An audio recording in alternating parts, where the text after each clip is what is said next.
The end of the stay-at-home order means North Alabama dentist offices can reopen their doors to patients. But just like many retailers, some of them didn't rush to open today. WAAY 31's Will Robinson-Smith is live outside one such dentist office in Huntsville. He learned why it's not opening until next week and the big changes that regular patients will see when they return. Will? Yeah, that's right, Dan. Regular is exactly the right word, because while dentist office like Perkins Dentistry have been closed down to normal patients since March 17th, they have been able to see emergency cases during this interim period. Now, dentists I spoke to today say they wanted to make sure they took the time to get everything ready to start seeing patients once again on a regular basis. We've not been on vacation, that's for sure. I think most dentists would agree that this has been a stressful time, not knowing what was coming next, not knowing how long we would have to close our businesses, being kept away from what we love to do every day. Dr. Jennifer Perkins' practice, Perkins Dentistry, sits on a street with several other practices.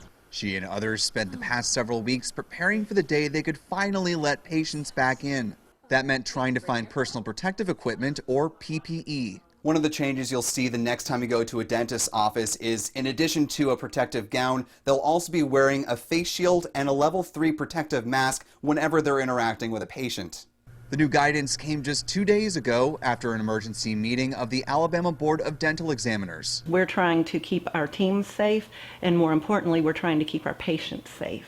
And so we'll look a little bit different when you come back into our offices. It's a good thing you know who we are. But because some PPE is difficult to find, Dr. Perkins says she had to get creative. We were not able to get surgical gowns through the normal routes, so wanting to open to see our patients and keep my team really safe, I've decided to make my own surgical gowns. So still at the sewing machine, and 30 of those will be coming off the line in time for Monday.